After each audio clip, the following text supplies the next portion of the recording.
Hi, everybody. Welcome back. Thanks for being here. So, we are on episode 16, and we are also at the end of the summer. Oh, I could feel it in the air. I feel the summer went so fast. And this is also my first summer in New York in like 12 years, and like consistently. Like, I would come back and visit, but consistently. And it was humid. I'm not used to that humidity, Like, so it was definitely my wildflower garden.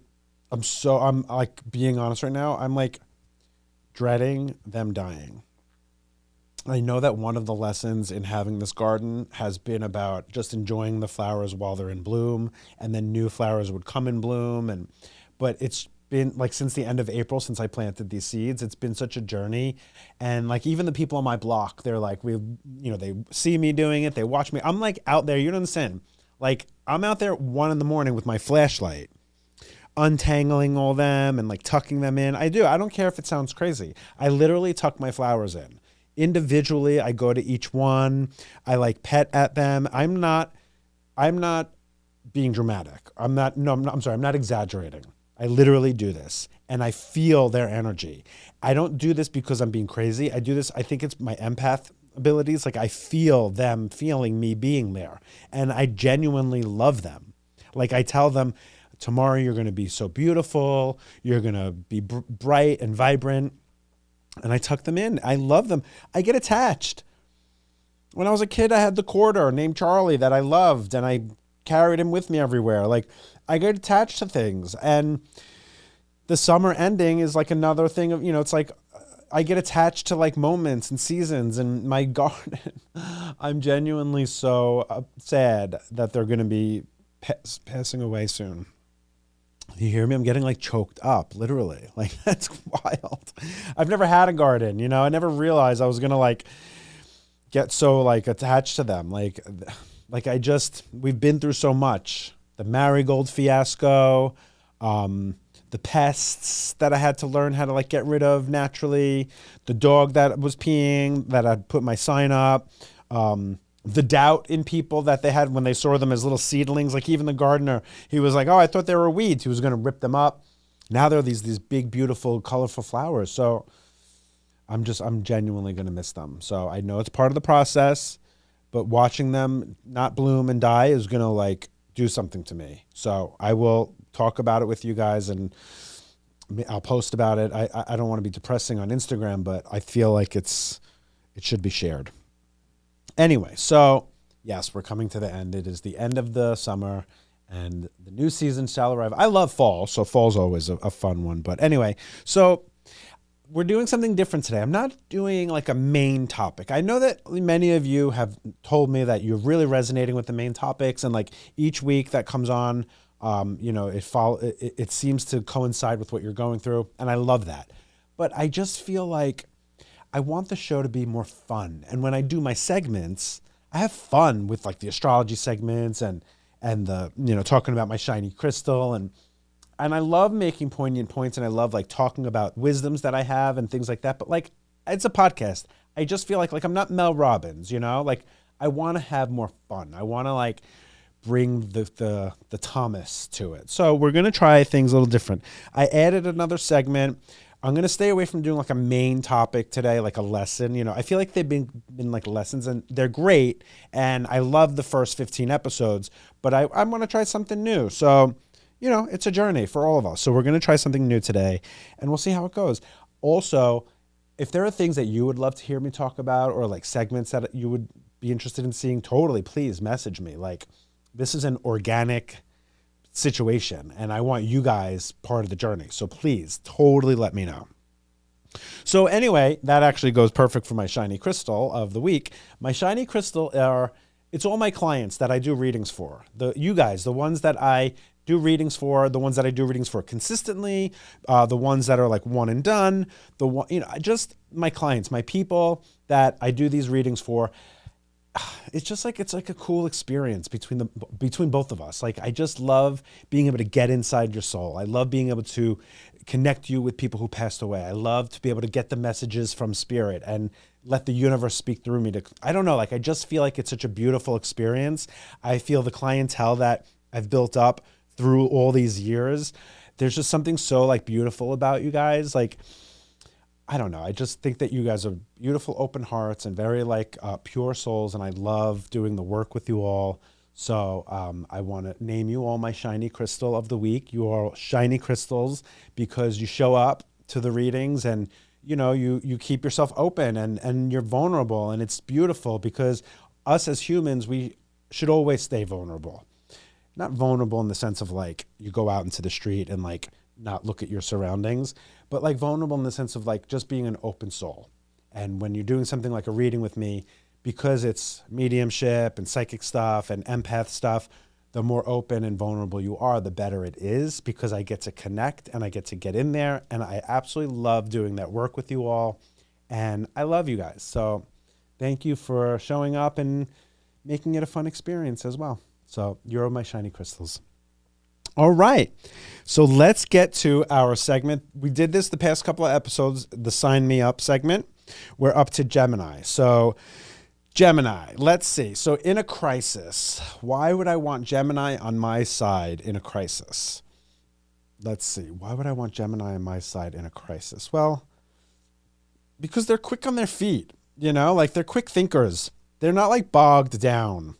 They're very like quick thinkers. They're good in situations in the sense of like they could like think quickly or on their toes, or they could like, oh, they could also bring humor to the situation. So if like we're in a crisis, I feel like the Gemini humor, the Gemini like lightheartedness or quick-wittedness, I feel like that would be something that they would bring to the table. I also would want them on my side because Geminis can get a little bit wild. You know, they can get a little bit whoop, gotcha. Like that's Gemini energy. So I feel like having them on your team, especially when you're in a crisis, is like the best thing to have. What else about a Gemini would I want them in my... They're good talkers. Yes, they could. So if you're in a crisis and you're just like, maybe you're like at a loss of words or you're stressed or you're panicked or you're sad, get that Gemini and they'll just do the talking for you. They'll work it all out. They'll iron it all out.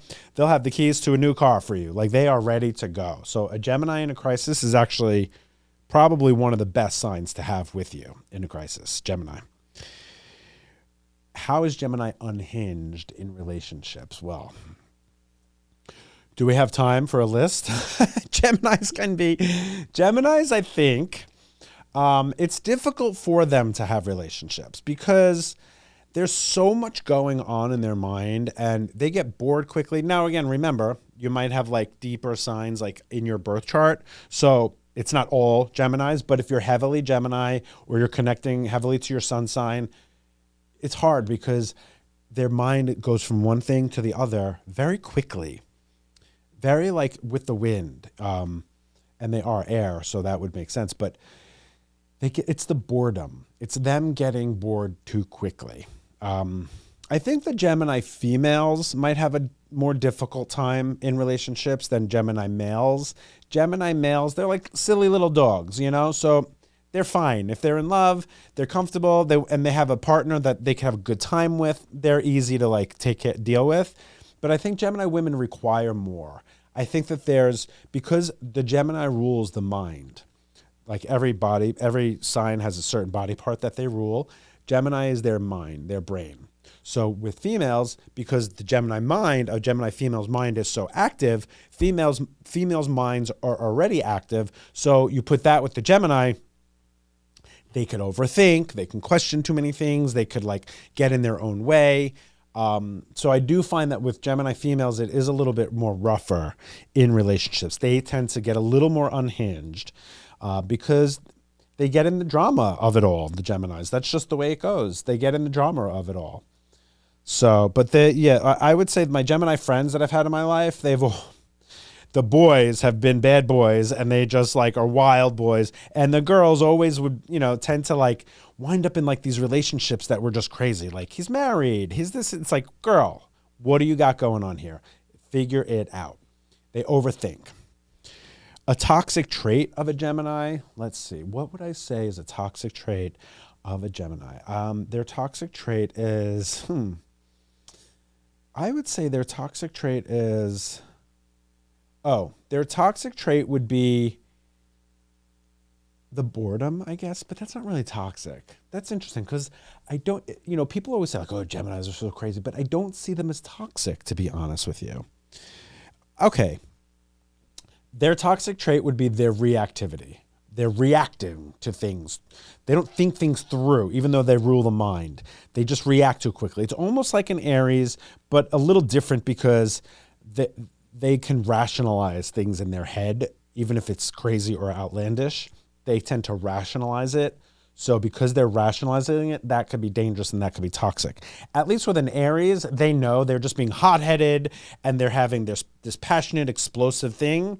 But I think they realize that they're being that way. So for them, it's more of like a conquering me, me first type of thing. With a Gemini, they really believe the thing they're flipping out about. So I think that would be their toxic trait. Yeah, it's a little uneasy for me because I'm not really I can't date somebody who I don't know where you're at, like in the sense of I can't date someone that feels like I have to watch what I say because they're going to just fly off the handle. I can't do that. I'm too sensitive for that. So when that happens, I get shook. So their toxic trait would be that. I think their reactivity. If that's even a word, reactivity. I feel like it is. Reactive. Their reactiveness. Reactiveness sounds more like the word. And what would Gemini bring to my healing retreat? What would Gemini bring to my healing retreat? I feel like Gemini would bring... My first instinct was to say books because they love information and they love knowledge. But they also love fun. So I feel like... movies. I feel like they would bring movies. No, I feel like they would bring what? Music. Oh, yes. I feel like Geminis would bring good music, like fun, uplifting, dancing kind of music. I feel like Geminis would bring music. But I feel like, yeah, I'm going to stick with the music as what they would bring to my healing retreat. They're a little quirky too, Geminis. It can be a little weird, which is what I love about Geminis. I think my dog, Truth, I think his rising is Gemini because I think he's definitely a Pisces. I know that. Oh, no, I'm sorry. He's a Pisces with Gemini moon and Cancer rising because he's got the Cancer in him, which is why he's that and the Pisces is such a little sweetheart. But yeah, he has Gemini moon. And Truth's always ready for adventure. So yeah, I feel like they would bring music and... yeah, I'm going to stick with just music. I feel like they would bring music. Anyway, so our sponsor. I want to get our sponsor because we have a new sponsor. So this is new for us. So our sponsor, Collective Beauty Skincare Studio. So we're going to go now a word from our sponsor. Okay, so at Collective Beauty Skincare Studio, they believe that everyone deserves to feel beautiful and confident in their own skin. Whether you're looking to combat signs of aging, clear up acne, get rid of unwanted facial hair, shape your eyebrows, achieve silky smooth legs, or simply pamper yourself with a relaxing facial, they have the treatment for you. Now, Christine, the owner of Collective Beauty Skincare Studio, she is located at Hempstead Avenue in Malvern, New York. You can text 516-361-9667, or you can visit the website, which is CBS. You know what? We'll put the website in the bio. So if you want to check her out, check out the bio, and you'll see the website there. Or you could just text her, 516-361-9667. Fun thing that they're doing, if you mention Crusty Crystals when you're booking your appointment, you get 25% off any treatment. Just mention Crusty Crystals. So book a facial, book your eyebrows. I mean, I'm telling you, this place is cute. And you get 25% off if you mention Crusty Crystals. So I would check it out. Really worth it. All right. So now our new segment. This I'm really excited about. I think this is super fun. It's called Disney Astrology. So Disney Astrology is I'm going to take a Disney movie and I'm going to take the characters and I'm going to talk about what sign I think each of them are. I love it. So I picked my first Disney, my favorite. It's one of my favorites since I was a kid. Well, Roger Rabbit when I was in elementary school was my favorite. And then Aladdin was my ultimate. Like when we were in junior high, everyone had to have a Disney movie that they associated with. It was like the trend. So I liked Aladdin.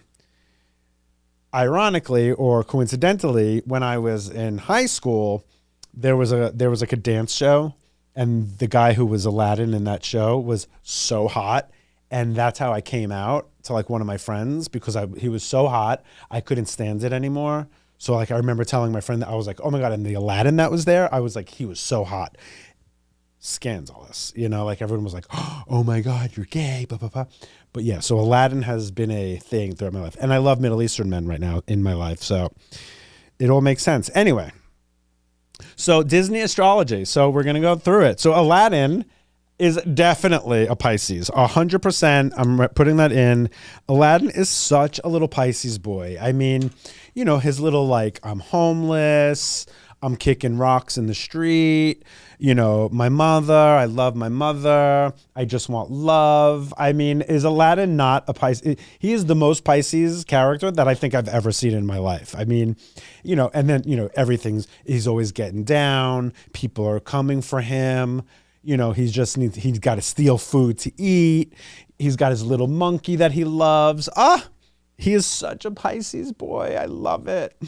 Aladdin, yeah, such a Pisces. Like, and that hair and those eyes, those big, gorgeous Middle Eastern eyes, that depth, like with his little lamp. Oh my God, he's such a little Pisces. Like, I love he's making his little wishes, and then he's got his genie friend. Oh my God. Oh, I forgot. We got to talk about who the genie is too. Yep. He is, yeah, like, you're my best friend. Never had a friend like me. You're my best friend. I got my monkey, I got my genie, got my girl. Like, that is such a Pisces boy. So Aladdin is definitely a Pisces. Jasmine is such a Virgo. I can't even. Like, right? Jasmine is Virgo to a T. Like, aesthetics. She's got her cute top. She's got like those gorgeous eyes. And like, she comes so correct. Like, she's like, you ain't going to talk. She tells her dad, do not talk to me like that. And then she tells Jafar, you can go fuck off. That's what, Jasmine was like, no, that is such a Virgo girl. Like, do not play with Jasmine. Like, she will tell you, like, absolutely not. I am not. And you're going to take me on that carpet. You're going to take me on that carpet ride. You're going to show me the fucking world. And then we're going back to my place. Such a Virgo. Like, she ain't scared of shit. She is jumping on that rug, and she is taken out to the stars. And she's going to get her man. And then she's going to tell the bad boy, he better go fuck off. So Virgo. Oh my God. And like, Jasmine just looks like she's good with her money. Because that's the thing too. Because yeah, exactly. Like, that's such a Virgo girl thing. Like, she comes from all this money, and she's got all this money, but she's like, I'm not impressed. I want my love. I want my cute eyebrows. Like, she is just snatched everywhere. Like, that is such a Virgo girl. But it's interesting too, because Aladdin and Jasmine being together, a Pisces and a Virgo, that's probably why they had all that drama. Because I can't imagine a Virgo with a Pisces boy. But I think that's what Jasmine needed, like, she had all this, like, but she wears the pants. That's why it works, because she's such a Virgo, and she's like, yeah, I'll let you, like, you're taking me on the carpet ride, but honey, I'm in control. She is so in charge of that relationship, and he loves it, right? She dressed him up. Yeah, well, the genie dressed him up, but he had to look right to go get Jasmine. He can't be coming with his little street clothes. That wasn't going to work for Jasmine. She's a Virgo. You better pick your pants up, honey, because that's not going to work. Abu, the monkey. Oh, my goodness. What can Abu? Well, Abu is, you know what Abu is? Abu is such a Cancer boy. Such a Cancer boy. Like, how loyal he is to Aladdin, and how sweet, and he gets so like emotional, and I mean, he doesn't say much, so we don't really know, but I just get Cancer vibes from Abu. Like, he's just got that cute little monkey face, which is such a Cancer. Every Cancer guy I know, and Cancer girl, they have such cute little faces. So Abu is such a Cancer boy, and it makes sense because his buddy is a Pisces, so it's like Pisces, Cancer, totally such a good mix. Jafar, he is a Sagittarius through and through. I mean, don't even come for me with that nasty mouth that he's always got nasty things to say. He is such a Sagittarius man. And like, he's got that like tall, lanky, long face, like, and he's just, I want power. I want to be the Sultan. I want to be in charge. Like, so angry. Such an angry man, like such a Sagittarius boy, like just not satisfied, bitter, wants what he can't have. It's like, we got it, like we get it. You're annoyed. You want power. You're not happy with your life.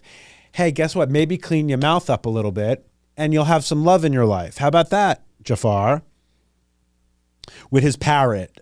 Even the parrot was over him. Even the parrot was like, honestly, dude, like I can't do this anymore because you're nasty. You're cursing everyone out. You're trying to steal this. He's got to use his little wand to captivate people. No, sorry, Jafar. Such a Sagittarius. I can't even deal.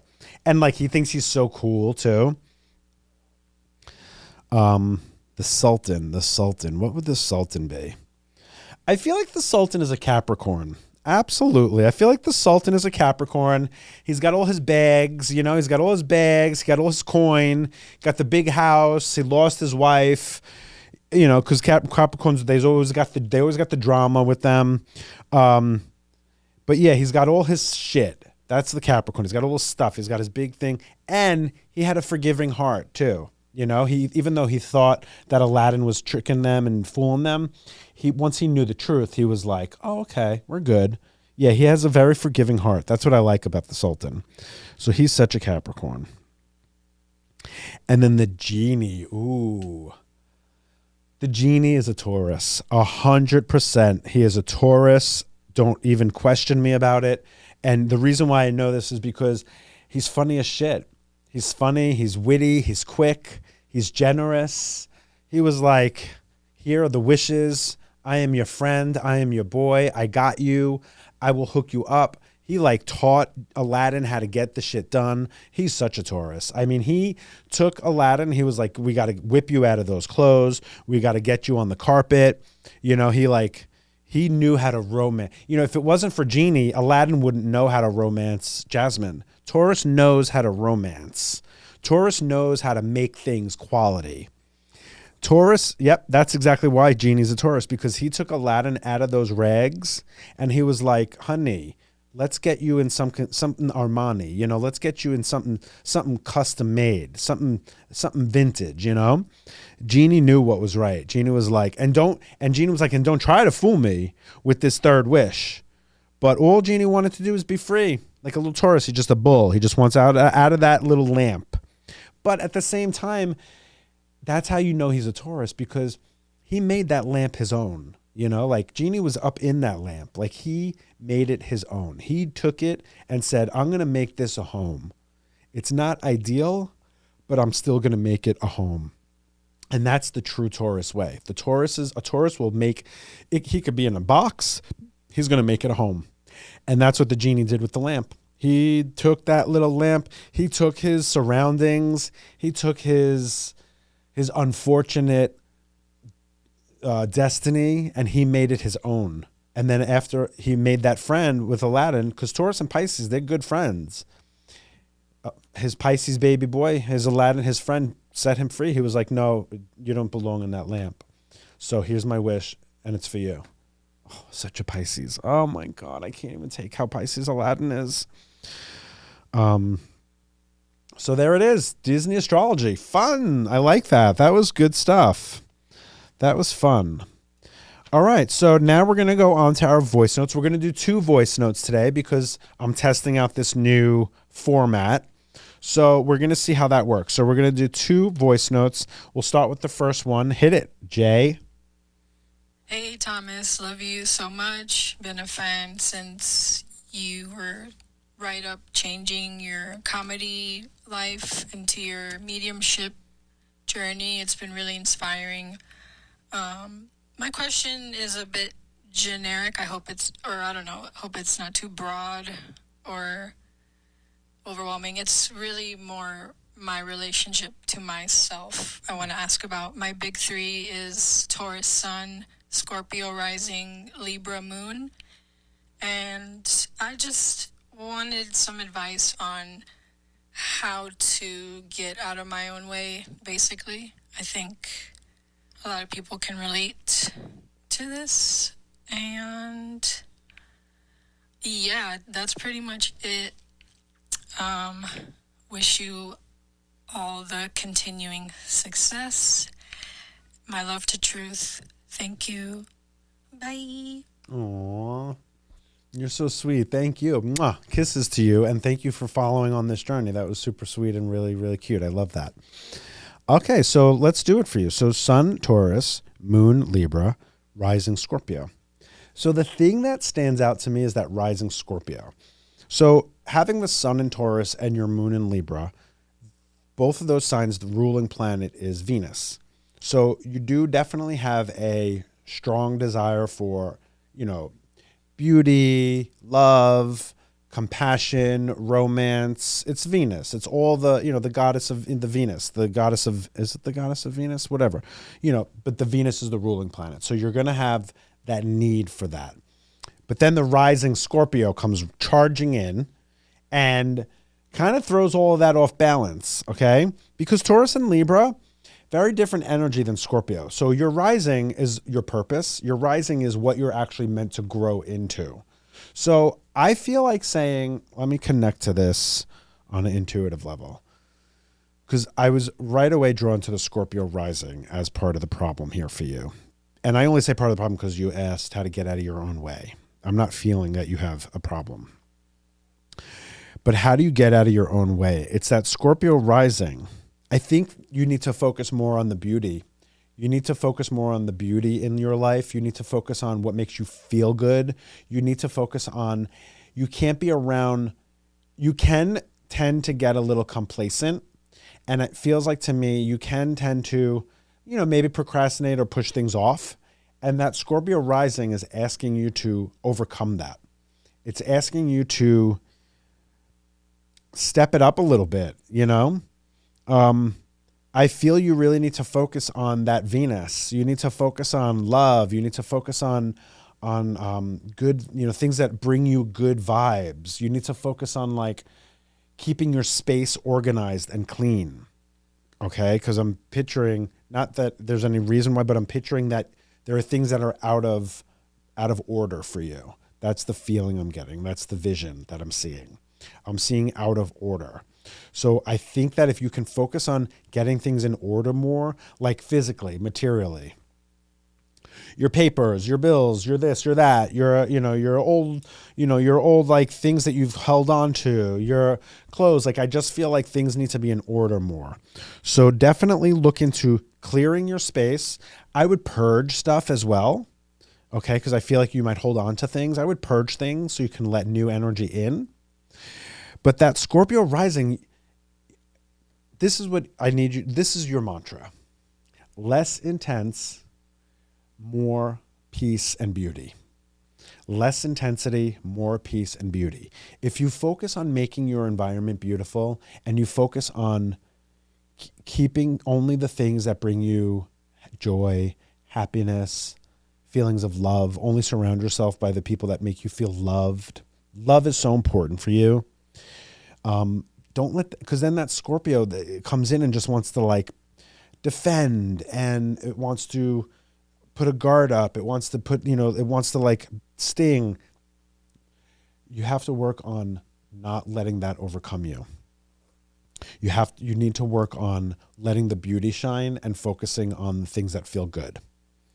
That I think is going to help you get out of your own way. I think the Scorpio comes in and wants to like guard everything and protect. It's too much. Let things flow more. I just keep seeing like these little glittery, flashes of light. And I feel like you need more of that magic in your life, more of the glitter, more of the shine, more shine, less Scorp.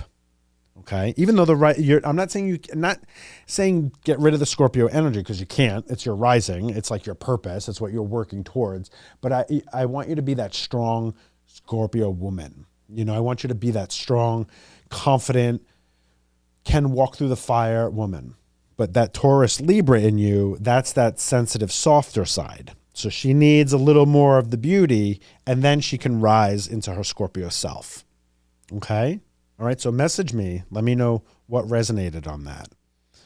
All right, so our second voice note. Let's do it. Hi, Thomas. Long-time listener, first-time caller.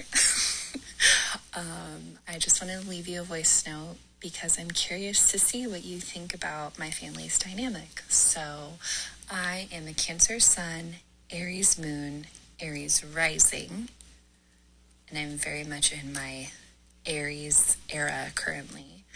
My daughter is an Aries Sun, Libra Moon, Leo Rising. And then my husband is Gemini Sun, Cancer Moon, Libra Rising.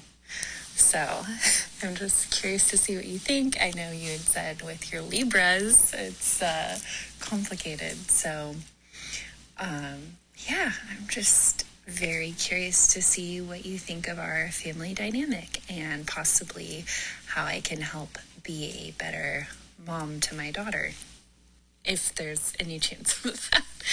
Okay, thank you. Well, thank you so much. Let me take a minute to really look at this and indulge. So you have a Cancer Sun and then double Aries. The husband is Gemini with the Cancer Moon. The daughter is Aries with a Libra Moon. Interesting. Because the reason why I say interesting is because your husband's moon sign is your sun sign, which I always love to see. And then your daughter's moon sign is your husband's rising sign. And her sun is your moon and rising. So that's interesting too. So there's a lot to take in here because it's very different energies. But the thing that keeps jumping out at me the most is actually the Aries. That Aries energy for you, I'm going to start with you. The Aries energy for you can be a little difficult because of that Cancer Sun. The Cancer in you is such a little mama, so connected, in her shell. But then that Aries is like rah, rah, rah, shish kumbah, straight up out of there. Like we are not fucking around. But something tells me in my heart that you've managed to learn how to balance that. Like I don't feel an imbalance there for you. I feel very balanced when I hear you and feel you. So I think you've learned to make the Cancer Aries combo work. I do feel like when it comes to your husband though, this is what I'm feeling. I'm feeling that there's a little bit of pause there in a sense of like, because he's got the Gemini Sun, he's got the Cancer Moon, and then he's got the Libra Rising. So what's funny is you have the Cancer with the double fire, and then he has the Cancer with the double air. So you're, I think, being impatient with him. I think that I think his Cancer moon shines. Oh, moonshine. I think his Cancer moon shines more. And I think his Cancer moon, even if he doesn't realize he's very connected to, he's super connected to it. But then he's got this air energy, the Libra and the Gemini. And the Libra boys, it's his rising though, so he has saving grace. The Libra boys can be bad boys. And then he's got the Gemini, which really, I think when he was younger, in his younger days, he was a bad boy. And when I say bad boy, it's like the term bad boy, not like bad person, because that's way different. But I feel like he's got a very flirty energy. And I think his flirtiness pulled you in. And you having that double Aries, you like to conquer, but that Cancer in you just wants to feel safe. I think your Sun Cancer, his Moon Cancer really click and vibe. And then the Aries in you love the challenge of the Gemini Libra. That's what I think between his charm and his challenge, that is what attracted you to him. But now you have your daughter. Now you have your kid. So now you're just kind of like, well, we have a kid now and I need you to just be a dad and show up for that. Like all that excitement and all that like charm and all that stuff that kind of wears off as you get older and you have a family. So I feel like maybe you're asking in your heart, like I need him to be a little more mature, a little more serious, a little more like grown man dad type of vibe. That's what I'm feeling there. But I would say ease up on him. Let him just be a cute, sweet boy. And I think I think he's a great role model for your daughter. Like I feel like when I connect to his little signs here, I think that he's a cutie pie. I don't feel like aggressiveness. I don't feel toxic masculinity. So I feel like he's a good role model for the daughter. Okay. Her being the Aries sun, Libra, Moon, Leo. That's interesting. So she's double fire and air. That's so funny because the three of you have that same pattern. You have double fire and water. He has double air and water. She has double fire and air. Like you both have those double elements, and all three of you have that. So I love that. Aries, Libra. That's an interesting mix, Aries, Libra. Her Libra moon and that Aries sun, ooh, she's going to be something else with that Leo rising. Girl, she's going to give both of you a run for your money. That's for sure. I feel like you two women are ruling the roost here. I feel like this husband of yours, we need to just sit him in front of the TV, let him entertain himself, just be adorable. And you two are just running the roost. You and that daughter running the roost. You don't got to worry about her because this girl, Aries, Libra, Leo, honey, she is, if anything, you're going to have to like get her out of trouble when she gets older because she's going to be like in the middle of the drama. I would say I also keep picking up. I mean, she's young, so this is too early to call, but I feel like she's going to be great in business. Like I feel like when she's older, she's going to be business minded and she is just going to like, she'll either be running her own business, create her own business, the head of a company somewhere, not that, but I just feel like, I just see her running a business. I just feel like business mind. She's going to be she's going to have a very great business mind. That's a side note. But it's a very interesting dynamic here, the three of you. I don't even want to say, like, I don't feel like she's a lesson for you guys. Like that happens sometimes for people, but she's not that. I think she's just a very independent soul. You want to keep her away from the drama and help her learn about her skills as a business person and as a smarty pants and as she's got a charming energy, which is good in business. I think she's going to be a hustler. Like I think she's going to have, not like hustler, like in Times Square with the cups, like where's the ball? Not that, like more of like workaholic, like she's gonna work a lot. But I just feel very balanced with you guys. The husband, like I said, let him just be his little cute self. That's like the main thing I'm feeling. I'm feeling like you got to lay off of him. Don't ride him. Like just let him be himself. Just chill on him. You don't. The challenge might be gone for you, but he's your husband and the dad of your kid now. That's all that really matters. But yeah, she's just going to be something else when she gets older. I can tell you that right now. But yeah, message me. Let me know what you think. That double Aries for you. Ooh, girl.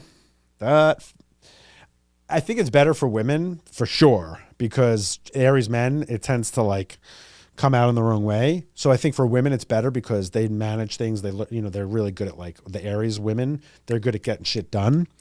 And then you have your Cancer, so that makes you more sensitive. But I bet you when you were younger, it was a lot for you.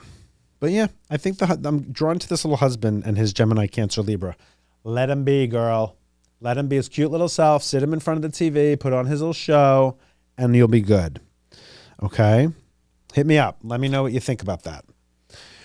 All right, my love. So we're at the final thought. So I liked it. I really did. I liked this vibe. I like it being more loose, more fun. I'll do episodes where I get into like a main topic or like something that's poignant or using my wisdom to show everyone. But I feel like this is a fun vibe because I could be more loosey-goosey and I can have more fun with it.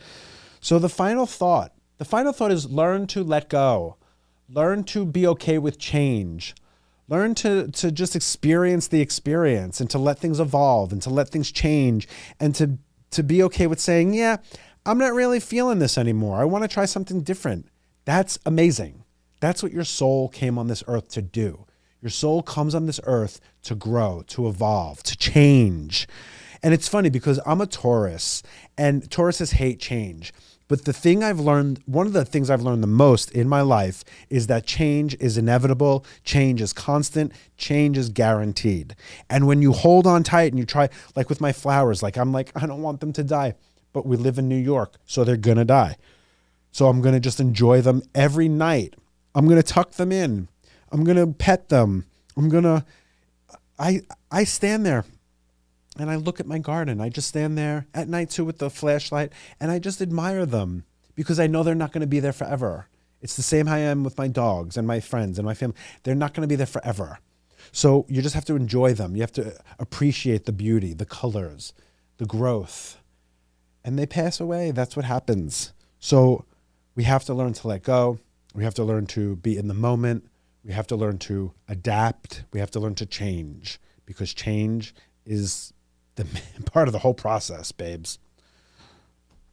So I'm happy about it. And hit me up with any ideas or things that you think could be cool segments. Maybe I might do some leave the studio and then we'll add it in. Who knows? But, anything can happen, because that's the wonder of life. So you let me know what you think, okay? Keep sharing the videos. The podcast. Keep sharing the podcast. Check us out. Thomas Dale 5 on Instagram, or Crusty Crystals Podcast on Instagram. TikTok is The Wanderers or Crusty Crystals Pod. Check out Florid Media if you're on Long Island and you're looking to do a podcast, or if you need a great photographer, Jay Belsky, great photographer. And we'll see you next time. Oh, next week we're going to be off, taking a little end of summer hiatus, and then we'll be back September. But there's one more episode. No, this episode and then a break, and then we'll be back with all these new little fun things. Love you guys.